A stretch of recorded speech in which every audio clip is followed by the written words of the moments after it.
Naona ulikoje niona hii. Sikukuona. Nilikuwa niko hapo kauta. Vipi? Poa. Kuna kitu mimi nahitaji kukijua kutoka kwako. Unahitaji kujua nini kutoka kwangu? Kitu ambacho mimi nahitaji kukijua kutoka kwako. Sekela, wewe ni nani yako? Na Sekela kitu gani ama malazi gani yanayemsumbua Sekela? Maana kwa namna ninavyomuona Sekela itakuwa kuna kitu kinamsumbua. Kama sio msongo wa mawazo, basi itakuwa Sekela ana malazi ambayo yanamsumbua. Sasa mimi nimeona ni muda mzuri pia basi tuliongelee hili. Nahitaji kujua ukweli kuhusu hayo mambo mawili.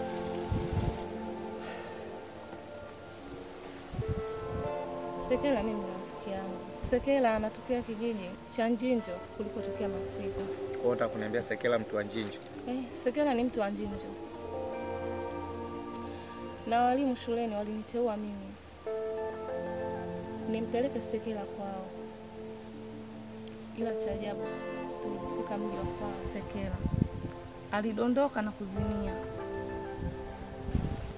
Pale tu alipoona mji wa kwao umeharibika na maporomoko ya milima, ila familia Sekela ikapotelea pale katika mafuriko. Tulikaa hospitali baada ya miezi miwili. Sekela alipopata fahamu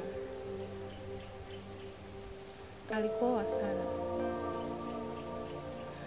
na alikuwa anatokwa na damu mdomoni. Ndipo tatizo lake Sekela lilipoanzia hapo na kuhudumu mpaka leo.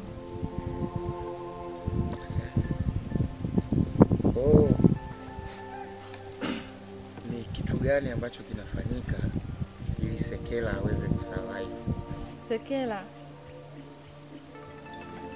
kidonge chake kwa siku anatumia viwili. Kila kidonge kimoja ni shilingi 8,000.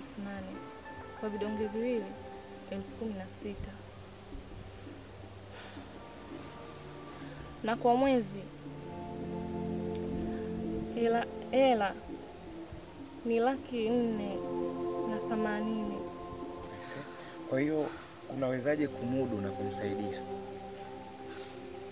Ndio hivyo tunapambana. Na kwa uchumi wetu sisi umeshuka sana. Mimi kwanza nikupe pole, lakini pia nikupongeze kwa ujasiri uliokuwa nao na moyo uliokuwa nao. Lakini pia Mwenyezi Mungu akujalie kutie nguvu uendelee kupambana na hili jambo. Na hivi kuanzia leo na mimi niseme nitaungana mkono bega kwa bega na wewe. Tutasaidiana kadri ya uwezo wangu ili mradi tuone Sekela anaishi. Sawa, nitashukuru sana. Hamna, sio usijali kwa hiyo. Asante sana.